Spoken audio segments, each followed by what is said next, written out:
شاید بعد دیدن قسمت قبلی که جای موس و کیبورد صندلی درست کردیم فکر کردی خب بالاخره این قسمت آخر بود و قراره بریم سراغ سیستم، ولی باید بگم نه، یه سری خودریزی‌ها مونده. توی این قسمت دیگه قرار نیست تخصصی روی یه تیکه صندلی کار کنیم، مثلا روی تخصصی رو پاش کار کنیم یا نمیدونم روی دومش کار کنیم. دیگه قرار نیست تخصصی روی جاش کار کنیم. قراره خورده کاریایی که هر قسمت صندلی، هر تیکه صندلی مونده رو درستش کنیم تا بره برای محکم کاری. منظورم از محکم کاری هم تیکه‌ایه که با چسب چسبوندیم و هنوز پیچ و مهرهشو نزدیم و قسمت‌هاییه که باید پشتش دوبل بیاد. برای استارت کار اول باید از اینجا درش بیاریم.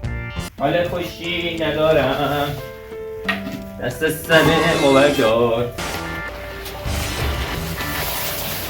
میخوام بهتون بگم الان که این ویدیو داره رکورد میشه چی توی اینستا خیلی ترند شده. یعنی در واقع میخوام بگم توی چه باز زمانی این ویدیو داره رکورد میشه. امروز چیزی که توی اینستا خیلی ترنده، میدونم دیگه همه میدونیم، یعنی همه توی اینستا هستیم، اون مسابقه ترامپ با زلنسکی چیه، اون رئیس جمهور اوکراین. یه دونه اون خیلی ترند شده که خیلی با هم بد حرف میزنن. یه دونه اون ویدیوهایی که فیله سر اون یارو رو له میکنن. یه دونه اون خیلی ترند شده، ویدیوهای عجیب توی اینستا همه جا هست. یه دونه دیگه چی، یادم این میم چیز است، موندوس دلستر است یه همچین چیزی. و نمیدونم 12 تا نان بربری. این چند تا خیلی الان توی اینستا ترندن. من توی این باز از زمانی من دارم ویدیو رکورد میکنم.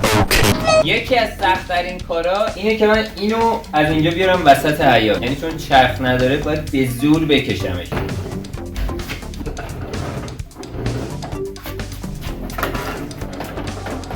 چه خاکی روش نشسته، همه جاش خاکیه، باید یه دور تمیزش کنم. صدای ماشین همسایه. به سه قسمت قراره بپردازیم که اولیش این نیشاشه. باید با چوب بدنه این نیشاش هم درست کنیم. اینی که الان هست آهن اسکلتشه. دومین کنارهای دومن، یعنی این و این که همینجوری ناقص مونده، میبینی خالیه. این نباید انقدر ناقص باشه، یعنی اون ور دیده میشه. از این طرف هم بخوای نگاه کنی یه ورق خیلی نازکه. نکن پیچکاری ها رو اینجا رو میگم محکم کاری ها. اینو با چسب چسبونی یه درزش بازه، این باید پیچ بشه. دومین قسمتش پس شد اینجا.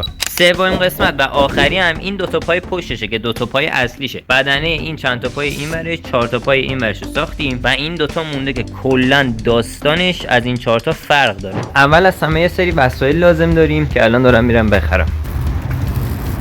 وسایلی که خریدم 4 تا از این تیغا برای برش تخته ها، پای ثابت ویدیوها، چسب 1 2 3 که همیشه به درد میخوره، یه دونه متر چون متر قبلی به رحمت خدا رفته. اول از اینا شروع میکنیم. چیز خاصی نداره، فقط باید با چوب براش بدنه درست کنیم که این جوشکاریا و این آهنه دیده نشه و این نوکشو از این حالت مربعی تیزش کنیم. متاسفانه دوربین خاموش شد و نتونستم از نحوه درست کردن اینا فیلم بگیرم. البته چیز خاصی هم نیست. تختهاشو برش دادم تو مثلث اینجوری به حالت مثلثی، حالت اهرام طور مثل پا. دقیقاً نسخه کوچیک پا. اینا بذاریش کنار اینا نسخه کوچیک پا. دقیقاً مثل پا برششو دادم، چسبوندم، رنگشم زدم و قراره بیاد اینجوری روی اینا بچسبه.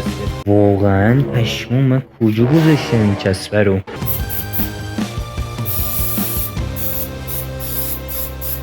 این از این فعلا با چسب چسبوندمش. این شده رخ کار تا بعداً بریم برای محکم کاریاش. حالا نوبت ناقصی‌های دومشه. یه تیکه مقوا برمی‌داری، یه تیکه کارتون. خیلی جوابه بچه. یعنی اینجا اینو میذاری اینجا فیکس و از پشت، یعنی از این قسمت الگوی این کامل دیگه در اومده. یعنی تو فقط دور تا دورشو خط میکشی، الگو کامل در میاد، بعد میندازی حالا رو اون آهن یا بابا. اینم از این خیلی ایزی الگوی دو طرفشو در آوردیم. فقط یه مشکلی که داره قرینه نیست، یعنی سمت راست با چپ قرینه نیست. نگاه، راستی بزرگتر از چپی است ولی روی خود صندلی اصلا دیده نمیشه. حالا این دوتا رو میندازم روی تخته و برشاشو میدم.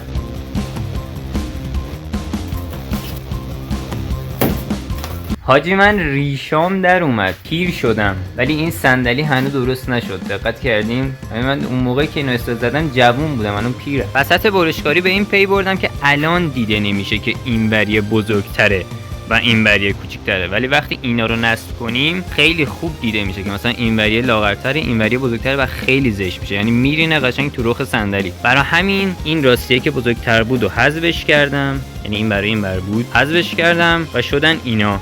تقریبا سعی کردم راستی هم اندازه چپیشه که تقریبا خوب شده. تمیز بروشش در اومده، الان باید نصبش کنم. یه همچین چیزی یه همچین چیزی نصب میشه که خیلی خفن‌تر از اینه که بیاد ساده اینجا نصب بشه. شما اینو نگاه بکن، قرار بود یه همچین چیزی بشه ولی الان یه دقیقه میره پشت و یه همچین چیزی میشه. نصبشون کردم خیلی خوب شده. یعنی سعید قبل و بعد بنداز، نگاه این الانشه، این قبلش بود.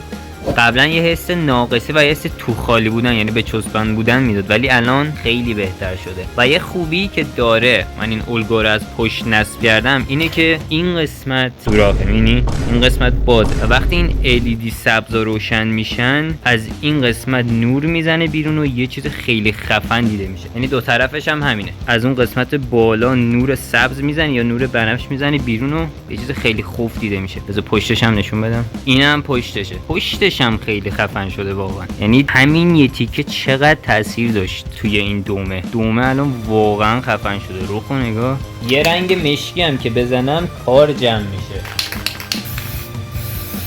خیلی خوب، مرحله 1 و 2 تموم شد. ناقصی های دوم کارش انجام شد، نیشان بدنشون درست شد. الان فقط سومی مونده که پای پشتش.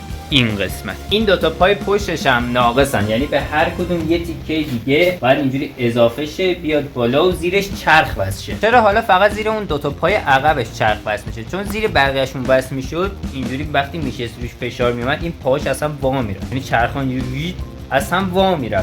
میاریش بالا، کل وزن صندلی میفته رو اون دوتا عقبی‌ها، زیر اون دوتا عقبی‌ها چرخه، راحت میشه بردش عقب اووردش جلو. فقط یه مشکلی که این وسط هست، چون دستگاه جوش نداریم باید بریم با اوستا جوشکار، یعنی جوشکاریا حرف بزنیم ببینیم میان داخل خونه این کارو انجام بدن، چون صندلیو که نمیشه برداشت برد و اون چرخا و اون آهنا رو هم باید توی خونه جوش داد بهش. پسر رو روشن کنیم و پیش به سوی جوشکاری.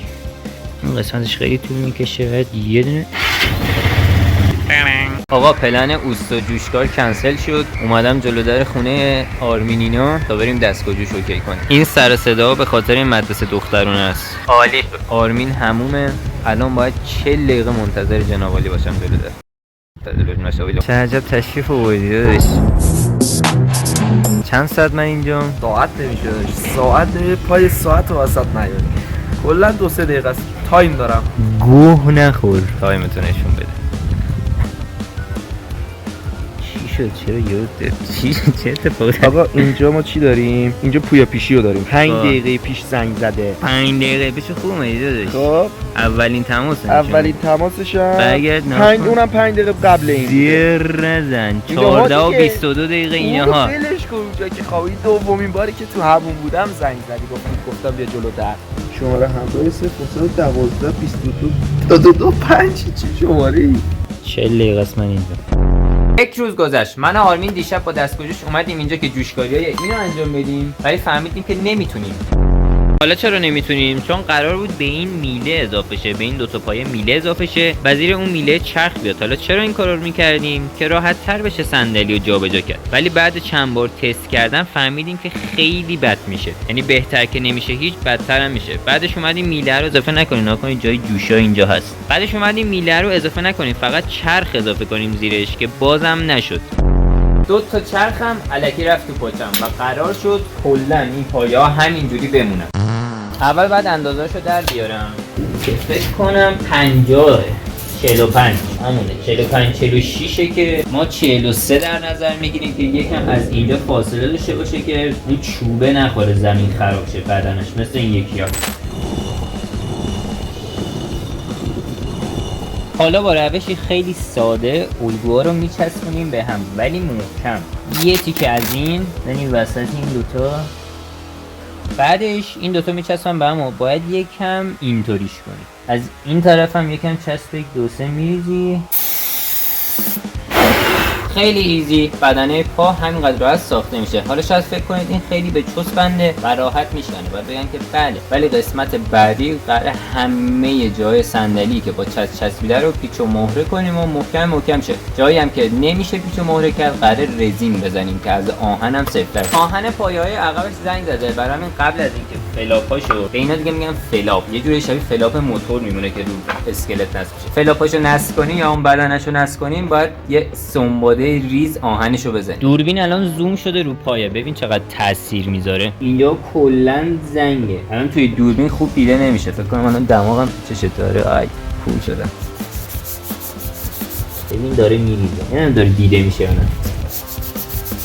تفاوت رو نگاه، پای عقرب سیگاری، پای عقرب سالم. لجندا میفهمن چی گفتم. فلاپا رو نصب کردم ولی به اندازه کافی خوب نشده. به نظر خودم ایرادش اینه که این میله خیلی بلنده و این فلاپا کوتاه و این قسمت خالیه، داره زیر صندلی دیده میشه. دقت کنید از اینور تا اینور خالی زیر صندلی دیده میشه. برای اینکه این میله ها رو کوتاه‌تر کنیم که زیباتر دیده شه و زیر صندلی هم دیده نشه که تو ذوق نخوره، اندازه همین قسمت یه تیکه الگو برش دادن که نصب میشه اینجا. نگاه، هم میله ها کوتاه‌تر میشن، هم دیگه زیر صندلی دیده نمیشه. واقعا تاثیرگذار بود، خیلی بهتر شد. یعنی اون موقع از این زاویه بهش نگاه میکردی اون زیر کامل دیده میشد، خیلی رخ بدی داشت، ولی الان از هر زاویه که نگاه کنی خیلی بهتر شده، خیلی تاثیرگذار بود. الان یه ریسه 50 سانتی آبی نیاز دارم، باید بریم الکتریکی بخریم. هوا یهو ابری شد، خدا کنه بارون نزنه. من اون الکتریکیه که هر سری میرم اون چیزی که میخوامو نداره و الان شرط میبندم دوباره میرم اونجا و اون چیزی که میخوامو نداره. همون سلام. سلام خوبی؟ همون ریس 50 سانتی آبی داری؟ از اینایی که جلوتر زدی آبی شد. نداری آبی نه؟ آقا قسمت نشد آبی بخریم، سبز خریدم. حالا برای چی اینو خریدم؟ میخوام اون زیر نصبش کنم که نور مخفی بده پایین. این دیگه آخرین نور پردازیشه، یعنی بعد از این هیچ چراغ و هیچ نور پردازی دیگه ای روی این قرار نیست نصب بشه. This is the end. حاجی برای لخت کردن این سیما، این روکششون رو کندن، هیچی بهتر از دندون نیست. یعنی به همین راحتی. حالا تو 3 ساعت بیاد سیم ریسرم نصبش کردم، دقیقا نصب شده این زیر. الان اینجا ریسه نصب شده، سیماش هم از این قسمت سوراخ شده، این قرمز است. سیماش هم این قسمت سوراخ شده، اومده بالا رفته خورده به برق اصلی. اینم که از این ور اومده، اینم دو شاخه اصلی. الان بزنم تو برق، الان میتره که روشن شد. توی دوربین داره اینجوری میشه. اینو من از روش بکنم، اینجا رو داشتم رنگ میدادم، اینو زدم روش، زدن که رنگی نشه.